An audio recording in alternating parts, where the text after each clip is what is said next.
Oh, wow.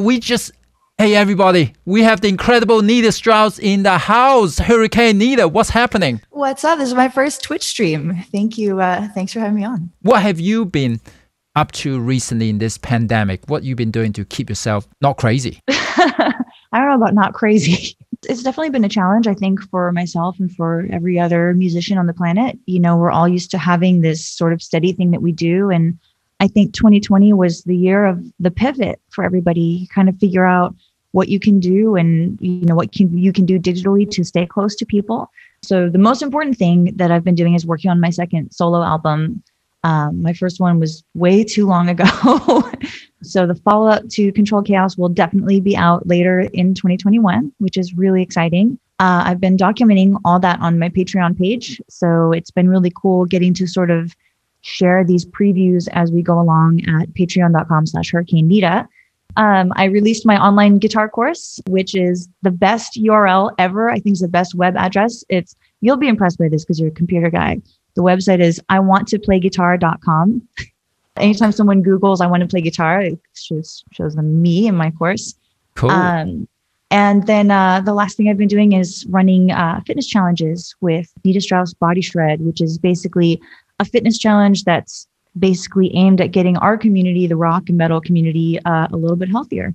Everybody needs to be healthier, whether you want to run around on stage more or you want to have more energy playing with your kids or your dogs or whatever it is. It's always good to get your body and your mind right. You know, you're not a guitar player that stands around looking at your feet. You go rock out, run around on stage doing moves and things like that. So I guess getting in shape is definitely helps you in your type of energetic performances, right? Yeah. And it's exciting. If people come to a concert, they want to be entertained. And now, I mean, playing with Alice Cooper, I'm in the perfect position for that. I'm in a really theatrical show, you know, nice big stages, plenty of room to run around. And yeah, I find that having good cardio, having good stamina, you know, lifting weights so your legs and your arms are strong, getting in shape for sure was a huge asset to my stage performance.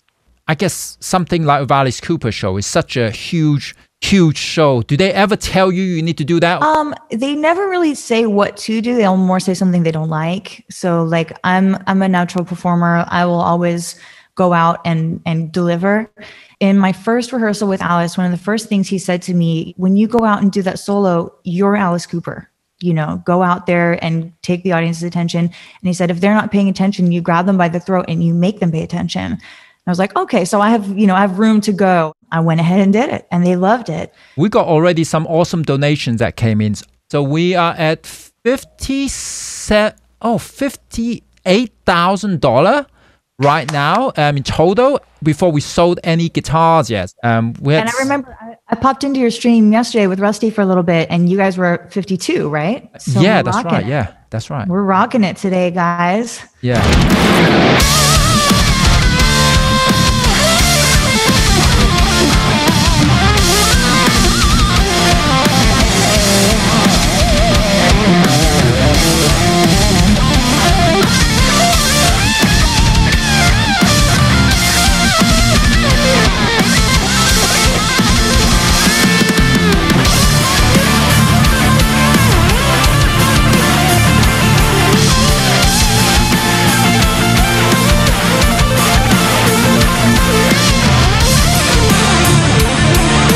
You're the first female guitar player to have an Ibanez signature guitar. Yes. That is a huge thing because, you know, you're right there with Vi and Satch. How did it feel when you released that guitar? I mean, it was definitely one of the most surreal moments of my whole life. Growing up as an Ibanez fan, you know, Steve Vai, Paul Gilbert, Satriani, you know, the John Petrucci Ibanez, like even the ones that aren't with Ibanez anymore were Ibanez artists when I discovered them. And so to be with them for so long, since 2008, and then 10 years later in 2018, to be the first female to sort of join those ranks, you know, it was just an incredible feeling. As a female guitar player, you got to work at least twice as hard, right? To kick that door down. And I know you've been doing this for a long time. You always work so hard. You know, we have common friends. We know each other for a long time. You know, now your friend plays in DragonForce. Alicia. Yes, my old bass player. Yes. Yeah. So it's a awesome accomplishment. Well done, really, on that one. I see a number of guitars you have at the back there. Are they Are they variety, or are they mainly your signature with different colors and different specs? Oh, no, it's a variety over there. So I've got the 2 signatures here, like close to me. The Jiva X, which is the new Japanese model. And then I've got the 10 here, which is the original, which I know you've got one back there as well. Back there, it's more just like the rest of the arsenal, like some S Prestiges and RGAs and that kind of good stuff. I really like the cover on your pickups, actually. Oh, thanks. Really I'll test you. I'll test you on this end because I ask this question at my clinics a lot. So let me hold it close to the camera so you guys can see. So it's obviously my logo, the Hurricane logo, but then there's this pattern of holes here on the guitar. When you, Herman, look at those holes, what do you think it's modeled after? The holes is more like lingerie style kind of look. So that is the thing that I get told the most is like, oh, it's fishnet, it's sexy, it's like lingerie. It's actually a ribbon mic. Oh, really? The holes from the cover on a ribbon mic. So I'm a nerd. You guys are all have your mind in the gutter. Yeah. You guys are all creepy, man. Don't even try to pretend, guys. Not one person has really gotten it right. Not one person has said ribbon mic, but I have gotten microphone cover 2 or 3 times. Every other time, I think it's so cool that you added this fishnet detail. It's so feminine. It's like, yeah. So you thought instead of going with the bullshit, you thought you just correct them. Actually, I'm a nerd. Nah. Yeah, actually, it's ribbon mic. Yeah, totally. Yeah. Sorry, what's wrong with you? Why would you even think that? It's obviously a microphone. That's what we like. Yeah.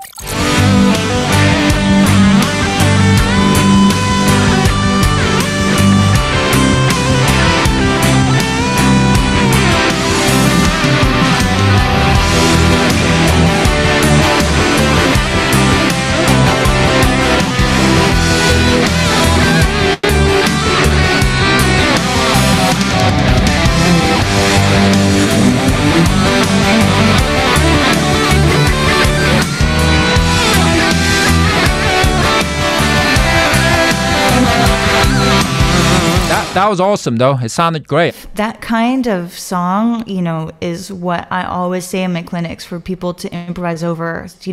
Bryan Adams, Heart, Bon Jovi, anything just like big with like big moving chords is the best to improvise over. You're working on a new solo album now. Yep.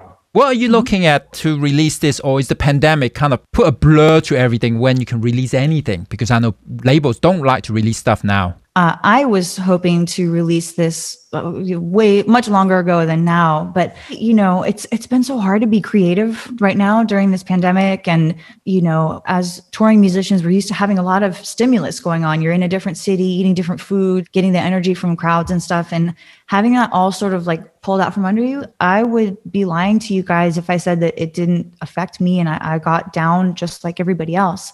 And I managed, to still sort of be somewhat creative and write most of an album's worth during that time. It's got to come out this year. It's been way long enough. It really should have been last year. So luckily, Sumerian Records, they're amazing at sort of letting us, Josh and I, sort of take the driver's seat of what we want to do and how we want to release things. So it'll definitely be 2020, probably like 2021. Is it still 2020?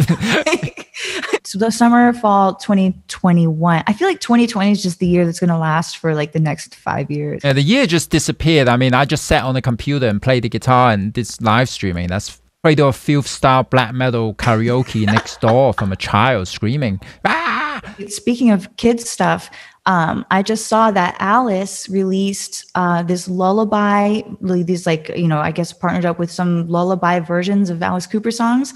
And I was glancing through the Spotify page, and they actually have a DragonForce album too, lullaby DragonForce album. Oh, that is very disturbing. You know what? I'm staying in Taylor Swift, Taylor Swift land. I know all the Taylor Swift songs now. Good way to go. Hashtag dad life. Yeah, exactly. I think the counter, let's say we're getting $1,000. We're going to make Nita go blindfolded and shred the hell out of the guitar. And I know you've never played blindfolded, so it's always like... I have not. It's not something that we practice.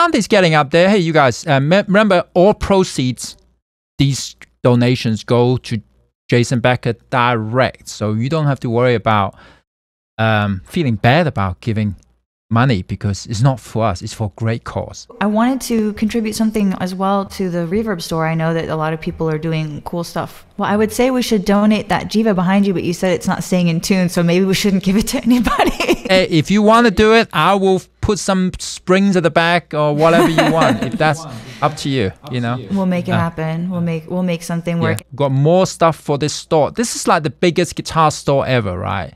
With the coolest stuff from all the rock stars. And that's amazing. And the best part about that is it would mean that Jason and his family don't have to worry anymore.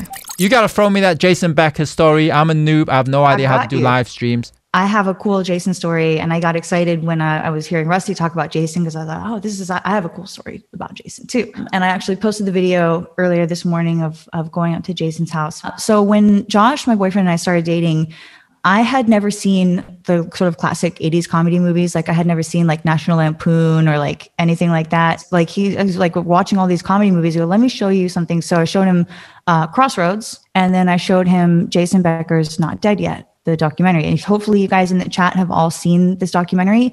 If you haven't, it is absolutely a must watch. It's a life-changing documentary. And so at the end of the documentary, he was like just blown away by the story. And he asked me if I had ever met Jason. And I said, no, and I never have. And I know he has guitar players up to his house sometime, but I've never been there. So, a few days goes by. I'm getting ready to leave for Australia with Alice. We're sitting on the bed, and I look over at his computer, like you do, girls, you see, and I see Amy Becker on the email. I was like, who are you emailing? He's like, what? Nothing. This is work. Don't look at my stuff. At some point he goes, hey, I have an audition for you. He also manages the business side of my career. And you're going to be the face of a new guitar app. You need to learn something really amazing to audition for this app. I was like, okay, well, that's fine. And he goes, what's that guy that you showed me the movie? Was it Johnny Becker? Oh, Jason Becker, and he was like, Johnny, yeah, why don't you learn one of his songs? And I was like, when is this? It's Monday. When is it, on Friday? I was like, yeah, it's not happening. I'm not learning that in 4 days. I already know how to play Trilogy Suite. I'll play them that. This is how he got me. He goes, you're actually only one of 3 they're looking at. It's 2 other girls that they're looking at. And I was like, who is it? He's like, I don't know. They didn't say who it is, but they may have said the name, but I didn't remember. And then I got competitive and I was like, yeah, well, fuck it then. Perpetual burn it is. So in 4 days, I learned the first 2 or 3 minutes of Perpetual Burn. And then we got in the car and drove up for my audition. And then we pulled up to the house. And of course I recognized the house from the documentary, and my heart just sank. My mind was racing of I didn't learn the rest of the song. I only learned the first couple of minutes. I thought it was just a thing wow, the app company. Mm-hmm. And if you watch the video, you can see I was almost in tears, putting my shoes on. I didn't want to get out of the car. I was so evil, but so good too, because if he had told me, I would have been more stressed, and I would have just said nope, 4 days is not enough time. I can't be ready. I'm not doing it. And then we got in there, and Jason is so nice that everybody he surrounds himself with, just the best people. And it was funny because the first thing when I walked in, and the first thing he was doing, using his eyes, communicating with the translator, I said, this is Star, introducing me to his dog. I was like, oh, hi, Star. This is normal. This is cool. And then Jason said, do you guys have to use the bathroom? Just totally normal, the most normal, put us completely at ease. It was like seeing a friend. So amazing to get to be there and, get to play all those guitars that you have at the house now. And then I asked him the question that I get asked a lot, which is, what advice would you give a young guitar player trying to make their way in this world? And, he said, learn lots of different styles of music and be prepared to play with lots of different people. And I kind of was laughing and I joked and I was like, is it more fun to just play fast? And he said, yeah, you're right. Fuck that, just shred. And I was like, this is perfect. Yes, thank you. And that's an amazing story. And what an amazing person Jason Becker is. I remember reading the magazine when he was, that was a long time ago, in the 90s, when they said he's only got 5 years to live. And now he's been with ALS for more than 30 years. He's now the longest living ALS person. It takes a seriously strong mind to keep wanting to live and do what he does and compose music.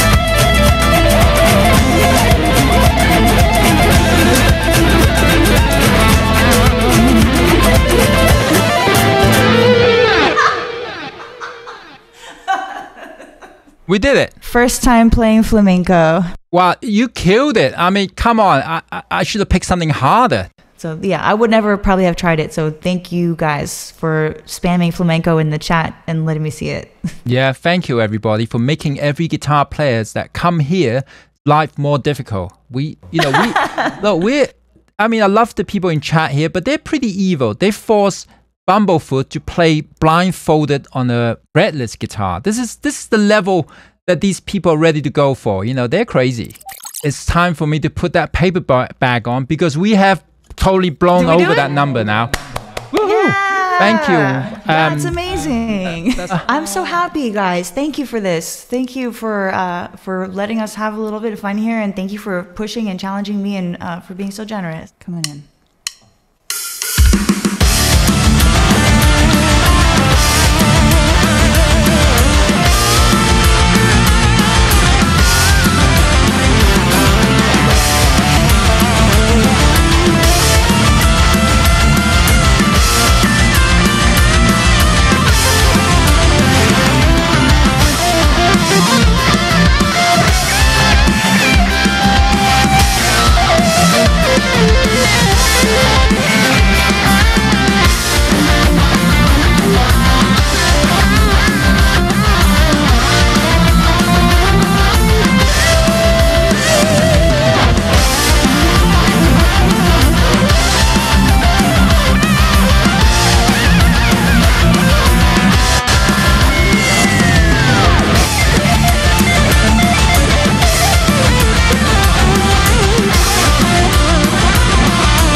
That was awesome. How about that, chat? I feel like I kind of played better with the blindfold. I don't know what that means. Oh, I forgot to even put That was killer stuff. Thank you so much for coming to hang. And thank you guys so much for the hospitality. I haven't been able to read the chat, but it was fun seeing you guys in the chat yesterday, and I hope you guys enjoyed it. I really enjoyed myself. Yeah, that was totally amazing. Thank you so much, everybody. Follow Nita, all the stuff, YouTube, Instagram. Of course, go check out her Patreon. I know you gotta get to a call. I know you got a meeting. You gotta attend to. Thank you so much, Nita. We'll talk again. I'm sure we're gonna see you on here again soon, right? I hope so. Until next time. Thank you, Nita. Bye, guys. Bye, everybody.